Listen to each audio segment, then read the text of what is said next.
नमस्कार। आकाशवाणी जयपुर अजमेर से प्रस्तुत हैं प्रादेशिक समाचार।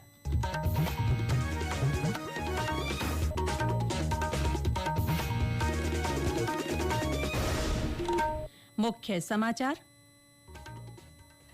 केंद्र सरकार ने प्रधानमंत्री विकसित भारत रोजगार योजना पोर्टल लॉन्च किया।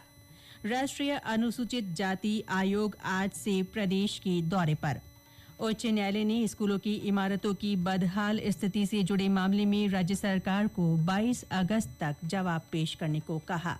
और मुख्यमंत्री भजनलाल शर्मा ने खेलो इंडिया यूनिवर्सिटी गेम्स 2025 की कार्य योजना को लेकर समीक्षा बैठक की।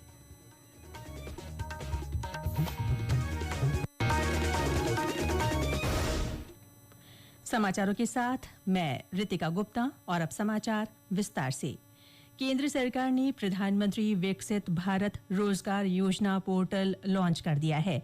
इस योजना के अनुसार रोजगार के नए अवसर पैदा करने के लिए नए युवाओं को 2 किश्तों में 15,000 रुपए तक और नियोक्ताओं को प्रति नए कर्मचारी 3,000 रुपए प्रति माह तक का प्रोत्साहन दिया जाएगा। प्रधानमंत्री नरेंद्र मोदी ने स्वतंत्रता दिवस पर अपने संबोधन में इस योजना की घोषणा की थी।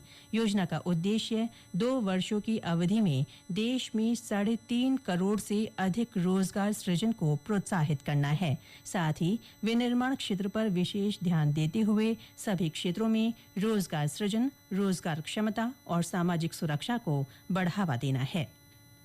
प्रधानमंत्री नरेंद्र मोदी ने अगली पीढ़ी के सुधारों की कार्य योजना की समीक्षा के लिए कल उच्च स्तरीय बैठक की। इसके तहत जीवन में आसानी, कारोबार सुगमता और समावेशी समृद्धि के उपायों पर विशेष रूप से ध्यान दिया गया। श्री मोदी के स्वतंत्रता दिवस संबोधन के बाद ये उच्च स्तरीय बैठक बुलाई गई। अपने संबोधन में प्रधानमंत्री ने जीएसटी सुधारों और कर भार कम करने के रूप में दिवाली उपहार का वादा किया था। 8 साल के बाद समय की मांग है कि हम एक बार उसको रिव्यू करें। हमने एक हाई पावर कमेटी को बिठा करके रिव्यू शुरू किया। राज्यों से भी विचार विमर्श किया।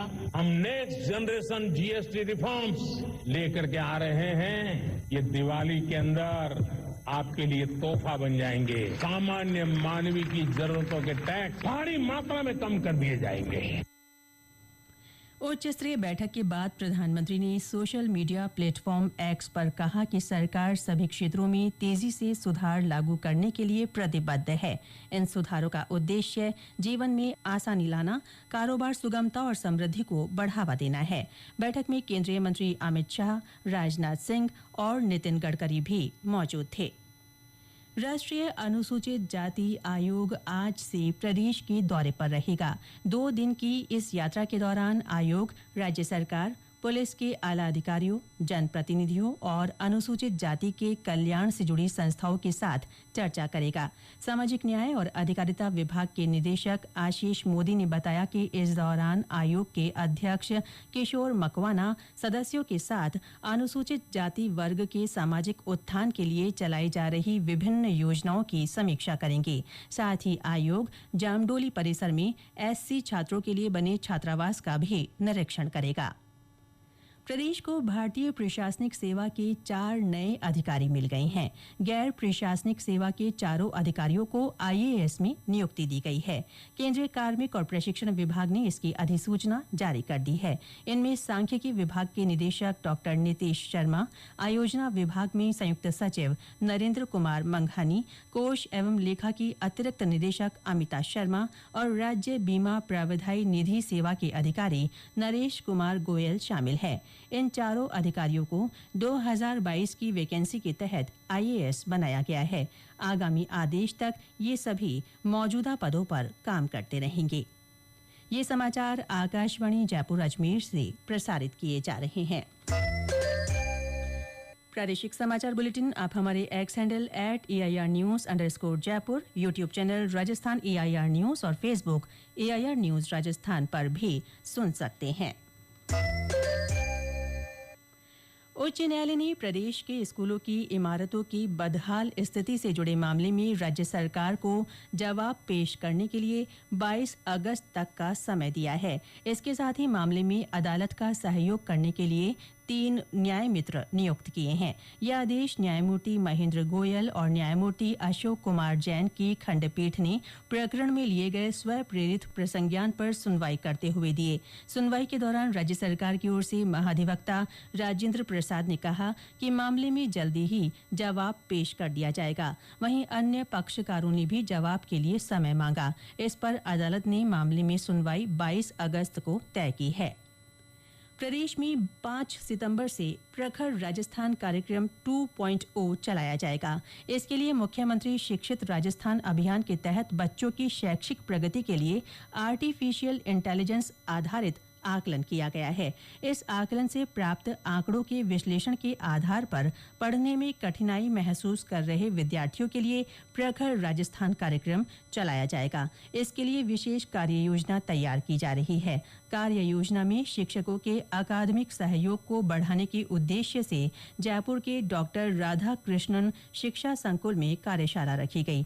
इसमें प्रदेश भर से चयनित 50 से अधिक शिक्षकों ने भाग लिया। उन्हें एक्टिविटी बेस्ड लर्निंग किट के उपयोग के बारे में बताया गया।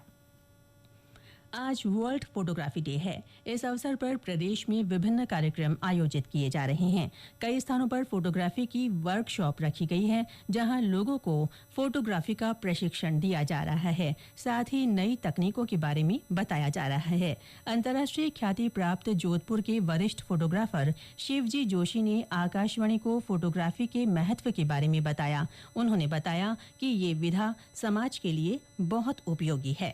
हर क्षेत्र के अंदर फोटोग्राफी आवश्यक है, चाहे वो चिकित्सा का क्षेत्र हो, चाहे पत्रकारिता का हो, चाहे वार फोटोग्राफी हो, या सोशल डॉक्यूमेंट्री हो, या आर्ट फोटोग्राफी हो। कई तरह की फोटोग्राफी आजकल कोई एक विधा नहीं रही, उसकी कई विधाएं हैं। वाइल्ड लाइफ फोटोग्राफी है, आपके एनवायरमेंटल फोटोग्राफी है। ये सब फोटोग्राफी और सब समाज के लिए उपयोगी भी है। ये उपयोगी है।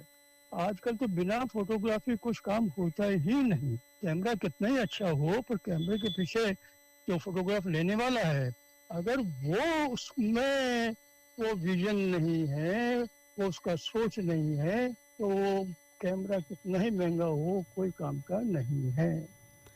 मुख्यमंत्री भजनलाल शर्मा ने कहा है कि राज्य सरकार युवाओं को श्रेष्ठ खेल सुविधाएं उपलब्ध करवा रही है। वे कल मुख्यमंत्री कार्यालय में युवा मामले और खेल विभाग की बजट घोषणाओं और खेलो इंडिया यूनिवर्सिटी गेम्स 2025 की कार्य योजना के संबंध में आयोजित समीक्षा बैठक को संबोधित कर रहे थे। उन्होंने विभाग को खेल सुविधाओं की लगातार विस्तार और आधारभूत संरचनाओं को मजबूत बनाने के संबंध में आवश्यक दिशा निर्देश दिए। श्री शर्मा ने गेम्स के सफल संचालन के लिए मोबाइल ऐप डिजाइन करने को भी कहा। साथ ही खेल प्रशिक्षक सहित अन्य खाली पदों पर जल्द भर्ती करने के निर्देश दिए। मुख्यमंत्री ने कल ही नगरीय विकास और स्वायत्त शासन विभाग की समीक्षा बैठक भी की। उन्होंने अधिकारियों को नगरीय विकास से जुड़ी परियोजनाओं को समय से पूरा करने और नियमित मॉनिटरिंग करने के निर्देश दिए। श्री शर्मा ने हाउसिंग बोर्ड को अपनी योजनाओं का व्यापक प्रचार प्रसार करने को कहा, ताकि आम लोगों को इसका ज्यादा से ज्यादा फायदा मिल सके। मुख्यमंत्री ने द्रव्यवती नदी के आसपास से अतिक्रमण हटाने के निर्देश दिए। साथ ही जयपुर मेट्रो फेज 2 का काम समय पर पूरा करने को कहा। राज्य में कुछ स्थानों पर हल्की बरसात का दौर जारी है। कल अजमेर, बांसवाड़ा, भीलवाड़ा, बूंदी, चित्तौड़गढ़, धौलपुर, झालावाड़, कोटा, बाड़मेर और हनुमानगढ़ में हल्की बरसात दर्ज की गई। जैसलमेर में देर रात बूंदाबांदी हुई। बारां में दोपहर बाद हल्की बरसात से मौसम खुशनुमा हो गया। मौसम विभाग ने अगले 3-4 दिन दक्षिणी राजस्थान के उदयपुर और जोधपुर संभागों में कुछ स्थान पर मध्यम से भारी बारिश की संभावना व्यक्त की है। और अंत में मुख्य समाचार एक बार फिर। केंद्र सरकार ने प्रधानमंत्री विकसित भारत रोजगार योजना पोर्टल लॉन्च किया। राष्ट्रीय अनुसूचित जाति आयोग आज से प्रदेश के दौरे पर। उच्च न्यायालय ने स्कूलों की इमारतों की बदहाल स्थिति से जुड़े मामले में राज्य सरकार को 22 अगस्त तक जवाब पेश करने को कहा। और मुख्यमंत्री भजनलाल शर्मा ने खेलो इंडिया यूनिवर्सिटी गेम्स 2025 की कार्य योजना को लेकर समीक्षा बैठक की। इसके साथ ही प्रादेशिक समाचार बुलेटिन समाप्त हुआ। हमारा अगला बुलेटिन दोपहर 1 बजे प्रसारित होगा। नमस्कार।